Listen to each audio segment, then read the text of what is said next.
paz do Senhor, queridos internautas, no ar, agora pela TV CPAD, o seu programa Teologia em Foco. O pastor entrevistado de hoje é psicanalista, teólogo, ele é escritor, comentarista de lições bíblicas de Escola Dominical de Adultos da CPAD, presidente da Assembleia de Deus no Tirirical, em São Luís do Maranhão. Recebemos com grata honra o pastor Osiel Gomes. Seja muito bem-vindo, pastor Osiel. Obrigado, meu querido. Para mim é um prazer estar aqui convosco, poder participar mais uma vez com a casa CPAD e levar o conhecimento da palavra de Deus, a edificação por meio das Sagradas Escrituras. O foco de nossa entrevista de hoje é profecias. Vamos ao foco.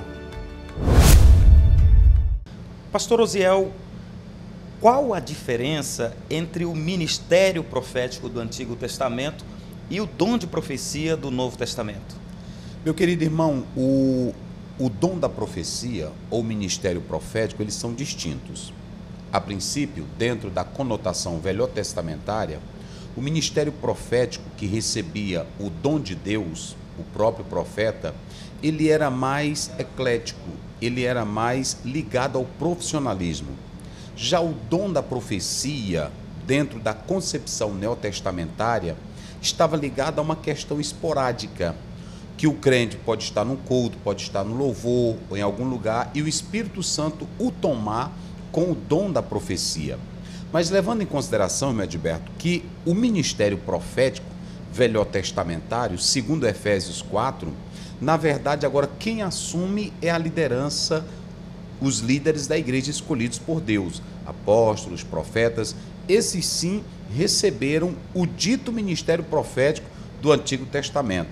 De modo que hoje na igreja nós temos o ministério profético ordinário, aquele que é desenvolvido pelo pastor, pelo líder da igreja escolhido por Deus, e esporadicamente o crente pode ser usado com o dom da profecia. Mas diga-se de passagem, não quer dizer que quem profetiza tem um dom do ministério profético, porque isso está lá em Atos 21. As filhas de Filipe, elas profetizavam, mas elas não tinham o dom do ministério. Então, o dom do ministério profético, ou o ministério profético velhotestamentário, foi assumido pelos novos líderes de Efésios 4, 11 e 12, ao passo que o dom da profecia pode ser para cada crente. Nesse caso, hoje, quando um crente pega o microfone, enfim, e diz, eis que eu profetizo sobre a tua vida, essa prática, ela é correta do ponto de vista bíblico? Veja bem, do ponto de vista bíblico, como nós estamos dizendo, o ministério profético ele estava ligado a essa classe de profeta ordinário. Já esse dom esporádico que ele acontece, ele pode ter o lado verdadeiro vindo de Deus, mas não tem o caráter da profecia que ela deve ser profetizada, porque nós temos dois tipos, nós temos a proclamativa e a preditiva. Hoje o pastor, como líder, o homem de Deus, aquele que prega a palavra, ele está lidando com a profecia proclamativa. Ao passo que esse irmão que pega o microfone, ele pode dizer uma profecia preditiva, ele pode dizer uma profecia para despertar, para alertar, mas essa profecia ela não é normativa para dirigir a igreja. E o fato de dizer assim, diga para teu irmão, ou profetiza aí para o teu irmão que ele será uma bênção, profetiza bênção sobre a vida do teu irmão. Essa prática, ela tem respaldo bíblico?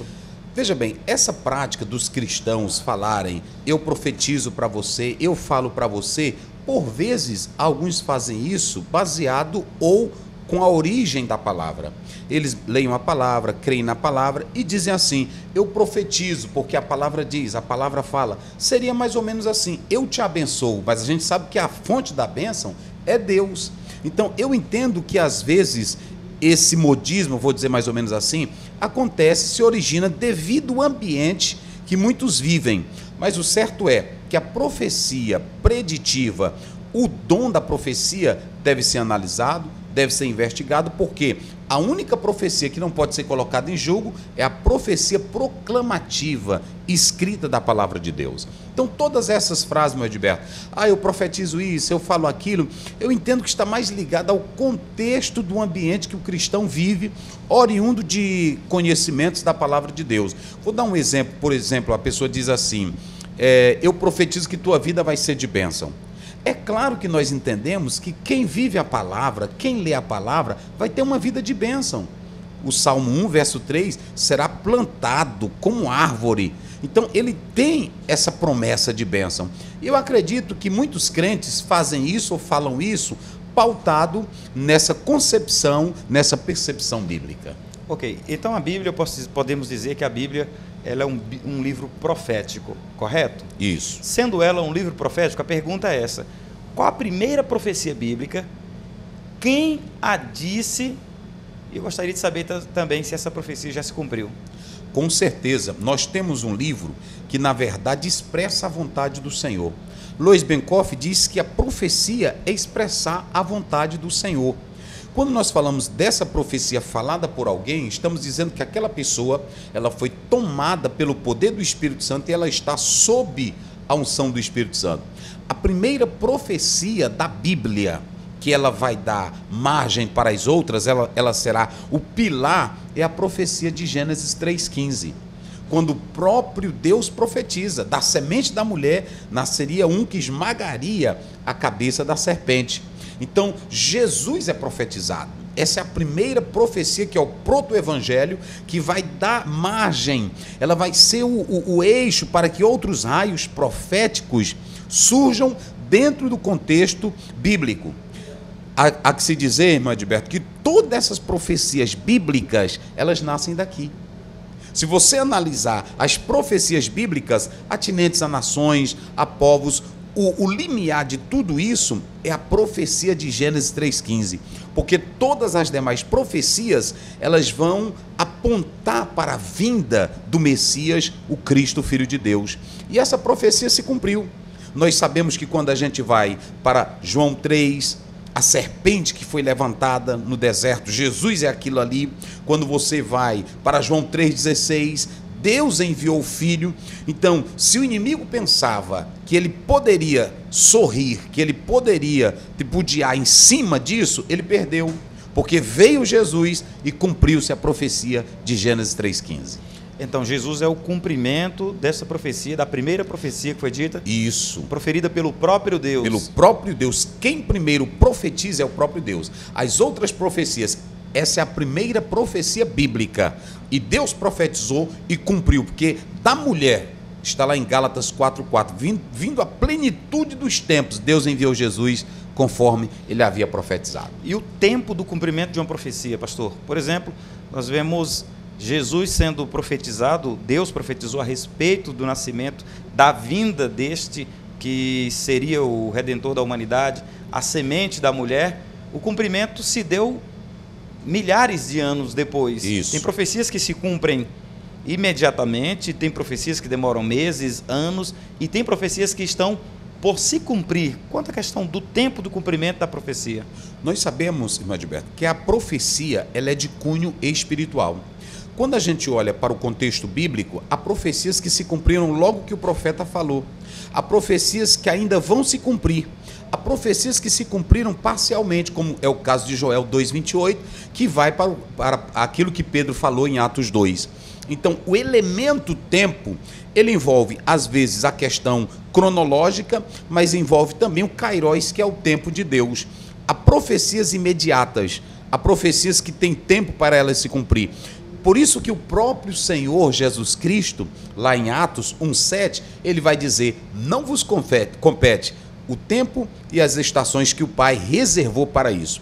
O verdadeiro teólogo, o hermeneuta, o exegeta da Bíblia, ele analisa o elemento tempo da profecia dentro da questão atinente ao próprio aspecto divino. Por quê? Porque nós não sabemos, por exemplo, a profecia que Jesus falou que ele vai voltar para levar o seu povo.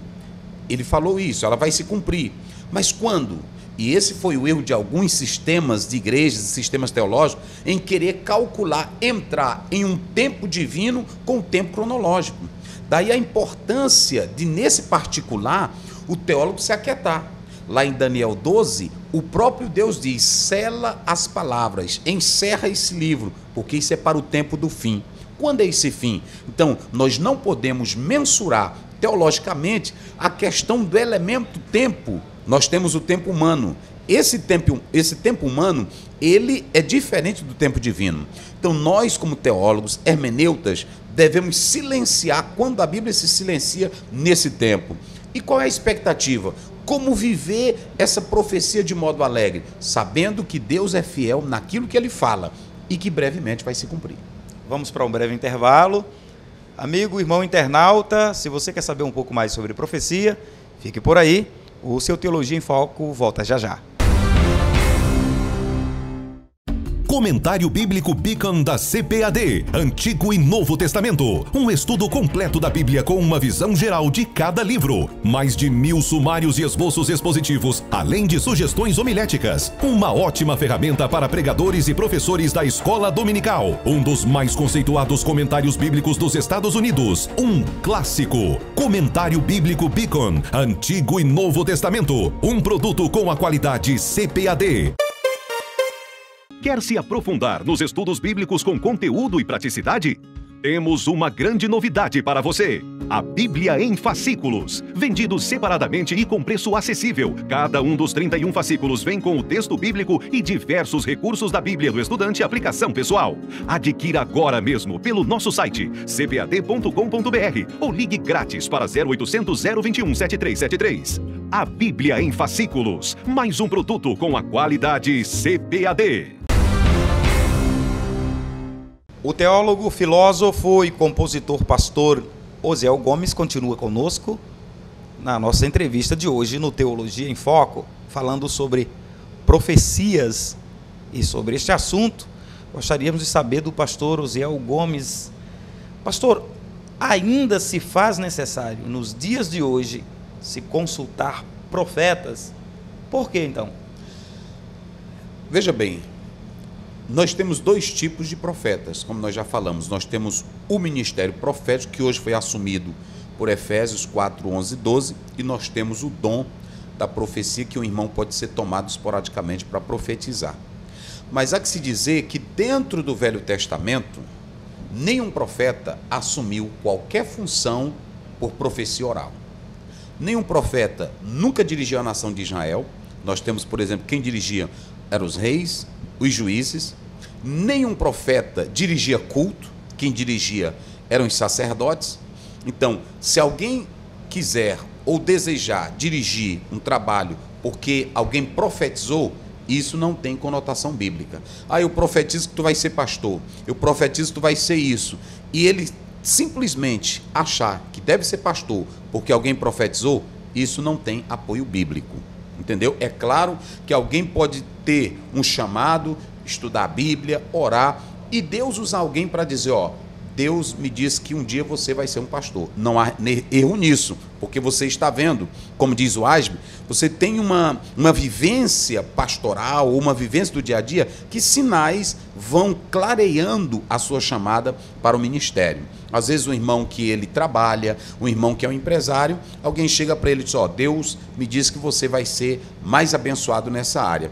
Isso pode acontecer, mas nós não devemos simplesmente pautar a nossa vida nesse aspecto, nesse particular. Jamais. Por quê? Porque a profecia, ela, quando vem nesse aspecto preditivo, ela deve ser analisada, ela deve ser julgada, ela deve ser aquilatada. Então, jamais se deve pensar ou querer assumir algo só porque alguém profetizou, só porque alguém falou. Então, nós podemos analisar que isso deve ser descartado. Mas o fato, assim, de alguns crentes saberem que tem alguém que tem um dom de profecia e passarem a consultar aquela pessoa como sendo um oráculo das predições futurísticas a respeito da vontade de Deus para a sua vida. Porque somos sabedores que sim, tem alguns arraiais evangélicos que tem pessoas que são tidas como profetas ou profetisas, e essas pessoas são consultadas, em alguns casos, inclusive, via telefone. Alguém passa o telefone para outro e diz, liga para fulano ou para fulana, que você conversando com ele ou com ela, ele e ela vão revelar tudo de tua vida e Deus vai te dar uma resposta para o que você quer. Tem respaldo bíblico para essa prática? Em momento algum. Preste bem atenção que Tiago 1,5, a Bíblia diz, se alguém tem falta de sabedoria, peça a Deus. Ou seja, nós cremos no dom da profecia, sim, mas acreditamos que esse dom não é para orientar crente a qualquer momento. O dom é para servir ao corpo e não servir ao indivíduo. O dom vem para edificar a igreja, não edificar um indivíduo. Então, essa profecia preditiva, ela tem que ser analisada, ela tem que ser julgada. E nós sabemos que hoje nós temos a palavra de Deus, que ela fala profundamente para nós. Então, se o cristão, ele quer saber, ele quer uma orientação sobre algo, o primeiro passo dele é buscar Deus e não buscar um profeta. Por quê? Porque aquele profeta, nós temos um exemplo bem clássico na Bíblia. Quando a mulher chega para Eliseu, ele manda Geazi, vai lá, vai saber o que ela quer. E ele vai. Mas a mulher vem e para nos pés de Eliseu, e ela se joga nos pés e o abraça, agarrando ele. Aí ele diz para o Geazi, Geazi vai tentar tirar ela, ele diz, deixa aí, porque ela está com amargura de alma e o Senhor encobriu, o Senhor não me revelou. Ora, se ele era um profeta, que ele tinha um ministério profético, por que Deus não revelou qual era o problema dela? Isso prova para nós que o profeta ele não tem autoridade absoluta para revelar qualquer coisa da nossa vida. Então, o cristão verdadeiro, sincero, ele deve buscar orientação na palavra de Deus. Às vezes, Edilberto, você está lendo um livro, Deus usa esse livro para você. Você está lendo a palavra, Deus está usando a palavra para você. O correto é o cristão buscar orientação na palavra. Porque na profecia, ou no dom da profecia ou da revelação que o profeta está dando, você corre um risco. Porque é um elemento divino com um elemento humano. Nesse caso você tem que julgar. E quando se busca a Bíblia, você não precisa julgar, porque a Bíblia é a verdadeira palavra de Deus. Então, jamais se deve buscar orientação em profeta para casamento, questões pessoais, dívidas. Ore a Deus, busque a orientação na palavra, recorra ao Senhor e Ele dá a palavra certa. Porque há de se considerar que a pessoa que tem um dom de profecia, ela também é um ser humano dotado de sentimentos. E há uma linha tênue entre a sensação que a pessoa que tem um dom de profecias e recebeu da parte de Deus um recado para dar para alguém e o sentimento dela mesmo. A pessoa fica pensando entre, fui eu mesmo, isso é coisa da minha cabeça, ou é Deus que está mandando dizer? Considerando esse aspecto dessa linha tênue que existe entre a emoção do profeta ou daquele que profetiza e a sensação de ter sido Deus que entregou, cabe-se aí sim uma análise, um julgamento e um cuidado a respeito daquele que recebe. Isso, porque são dois elementos. Por que tem que haver julgamento? Na palavra nunca tem que haver julgamento. Porque, como diz a palavra de Deus, 2 Timóteo 3,16, ela é inspirada, nela não há erro. Então, nela o cristão busca a orientação correta. Inclusive, Hebreus diz que Deus falou antigamente de diversas maneiras. Nesse último dia, pela palavra. Há um livro importante da CPAD, que foi o melhor livro que eu já li sobre profecia, Assim Diz o Senhor, John Bevere. Ele diz isso, ele mostra lá no livro várias profecias que são do coração, não profecia de Deus. Como eu disse para você, às vezes eu oro, vivo num ambiente de fé, sou tomado pela emoção e eu profetizo algo que é do meu coração, que não é da palavra do Senhor, não é da vontade de Deus. Então, por isso que essa profecia ela tem que ser julgada, e Deus é quem manda julgar. Deus é quem manda passar pelo crivo. Então, a melhor profecia é a profecia proclamativa, é a palavra de Deus. Então, John Bevere dá até um exemplo de alguém que pensava que ia ser pregador, foi para a cruzada do Billy Graham, quando chegou lá, desistiu, se desviou e alguém disse, mas profetizaram para ele. Mas era profecia do coração, não profecia de Deus. E o profeta Jeremias, ele faz muita alusão à profecia do coração.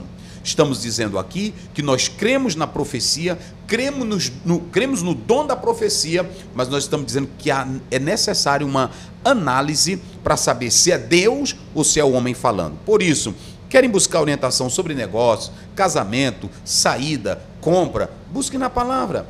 A palavra tem tudo o que nós precisamos.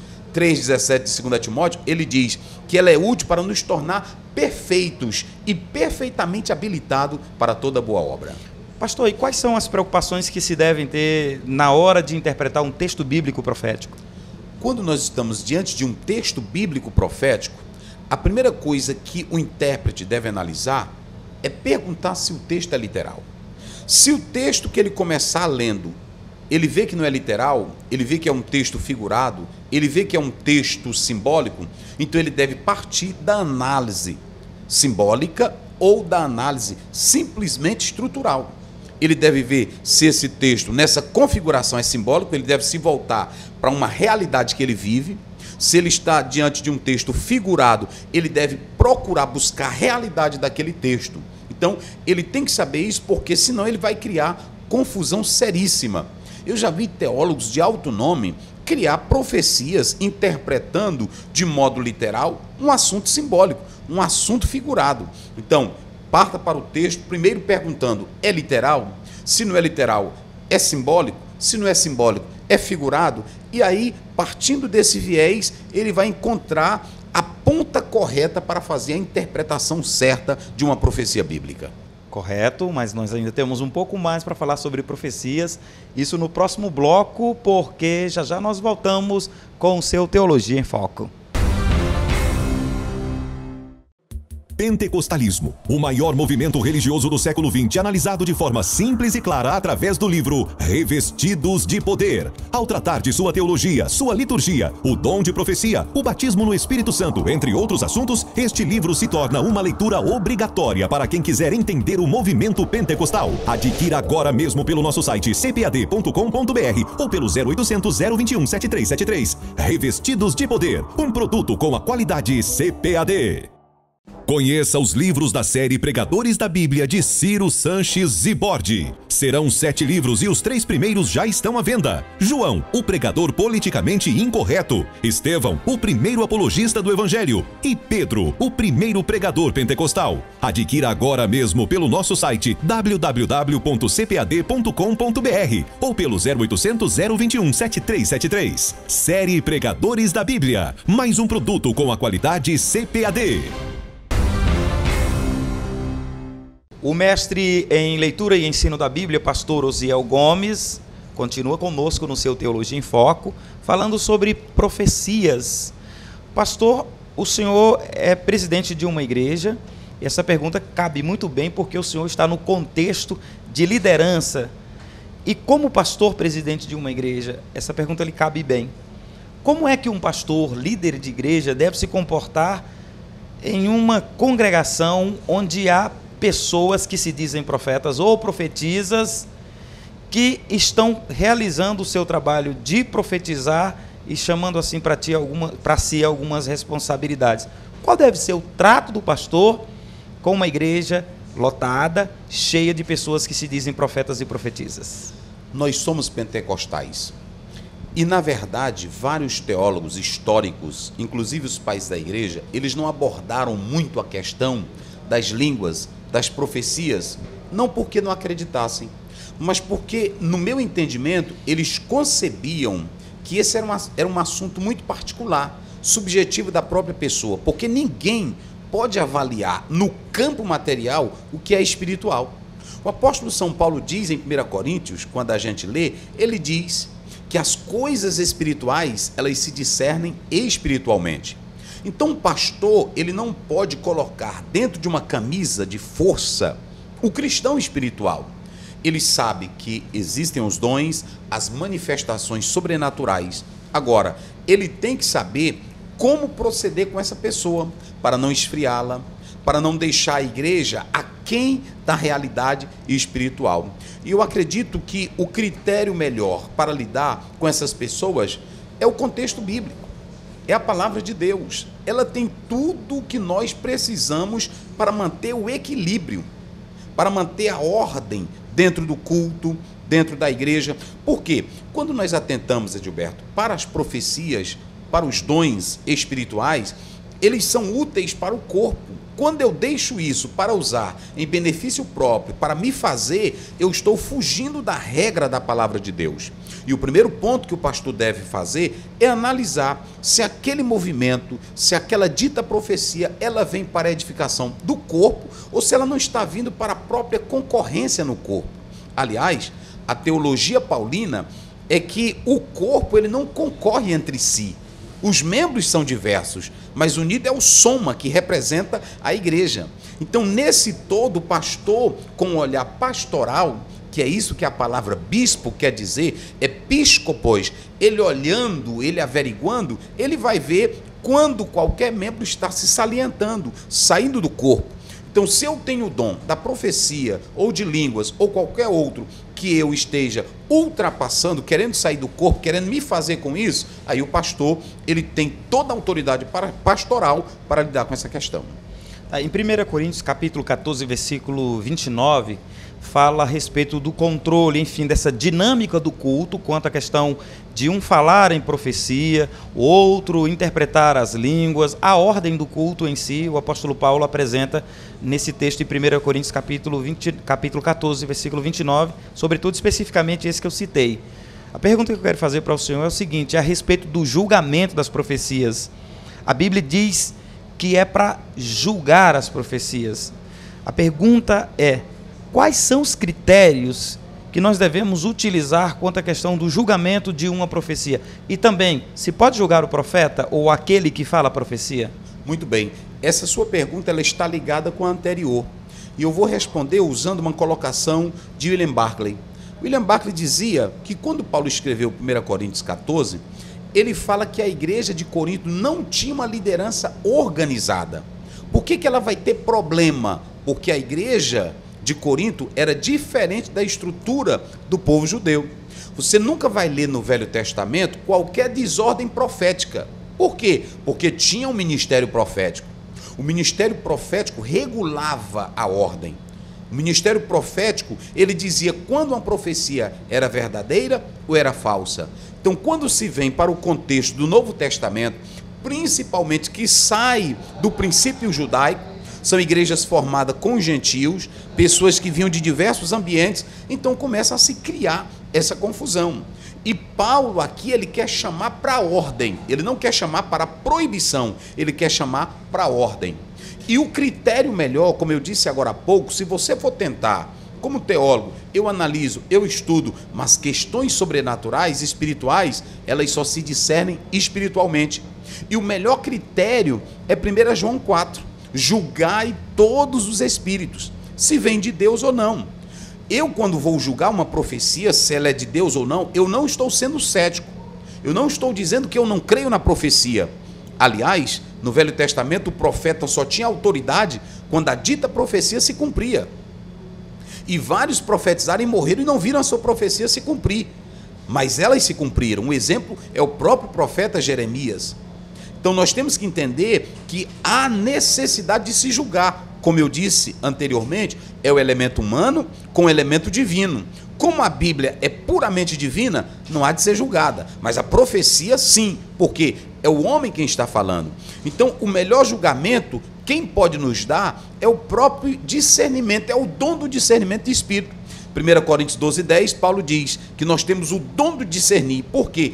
Esse dom, ele me leva pelo campo espiritual a discernir o que é espiritual.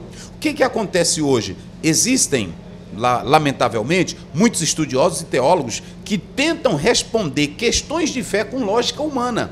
Eu disse agora há pouco, o que é espiritual só se discerne espiritualmente. Então, para isso, o julgamento, o critério é pedir ao Espírito Santo, com o dom do discernimento, que ele te capacite a avaliar isso. E quanto à questão daquele que fala a profecia, também deve ser julgado? Com certeza. Como eu disse agora há pouco, ele deve ser julgado porque é um humano. Ah, mas ele é crente, é um homem de Deus. Sim, mas não quer dizer que nós vamos tolhê-lo de falar aquilo que é real. Mas ele tem que ser julgado porque nós não sabemos se é de Deus ou se é da carne. Então, julgando pelo lado espiritual, com o discernimento do Espírito, com o cumprimento, aí a gente vai saber que aquilo que ele falou era a verdade. O senhor falou ainda há pouco, no bloco anterior, o senhor falou sobre a questão da literalidade, isso, da simbologia. O livro do Apocalipse, ele é um livro extremamente cheio de profecias. E se nós formos ver a profecia do Gênesis, nós vemos a profecia do Gênesis a respeito de Jesus, de que ele viria como a semente, nós vemos em Apocalipse o desfecho, né? Jesus esmagando a cabeça da serpente por total, plenamente, porque na cruz foi uma derrota do inimigo, isso, mas a derrota final dele será, na verdade, como está escrito no livro do Apocalipse. Falando do livro do Apocalipse, nós vemos algumas interpretações meio que precipitadas. Já ouvi, inclusive, alguns interpretando o texto do Apocalipse, falando sobre aquelas bestas e aqueles animais, seres que parecem com escorpiões, dizendo que estes seres ali seriam armamentos bélicos, ou seriam helicópteros supersônicos, ou coisa do tipo. É uma forçação de barra de uma profecia bíblica, pastor, chegar a este ponto?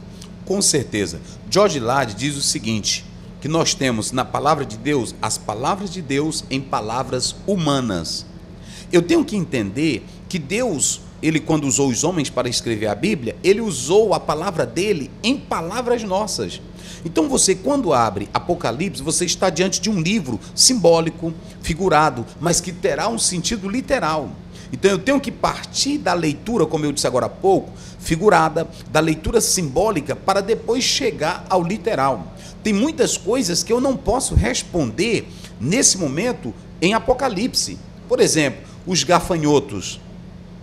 Alguns falam que serão tanques de guerra e etc e tal. Mas o melhor é eu saber que o livro terá o cumprimento literal. Diante disso, eu me calo, eu me rendo e não vou forçar o texto fazendo especulações que não têm sentido. Então, nós temos que ter todo esse cuidado, porque é um livro simbólico, é um livro figurado que terá o seu cumprimento literal. Tem coisas no Apocalipse que nós sabemos que vai acontecer, sabemos que é real, mas nós não sabemos como será a realidade daquilo. Então, diante disso, eu digo que o melhor é ficar como Daniel, se aquete e espere o tempo chegar, porque isso é para o tempo do fim. Isso é muito importante. Apocalipse capítulo 13, inclusive, fala sobre quem tem sabedoria, calcule o número da besta, é o número de um homem, e fala 666. Aí muita gente gera algumas interpretações, pegando números romanos, com outros tipos de contagem, tentam chegar a uma pessoa. Isso também é muito perigoso. Essas concepções escatológicas, elas fogem puramente da interpretação de Apocalipse 13. Porque, veja bem, a Bíblia diz que nós temos o selo do Espírito, nós temos a marca de Cristo. Paulo diz, eu trago no meu corpo as marcas de Cristo. Mas eu pergunto, onde é que estão as marcas de Cristo no nosso corpo? Tem algum selo em nós que identifique que somos do Espírito Santo? Não tem marca nenhuma. O que eu entendo de Apocalipse 13, quando se fala desse sinal da besta, eu não entendo como um selo na mão, um selo na testa, ali é uma linguagem figurada. O que eu entendo é que a pessoa que aceita o domínio de Satanás, aceita a direção de Satanás, já tem a marca dele. A marca não é um chip, a marca não é algo na testa.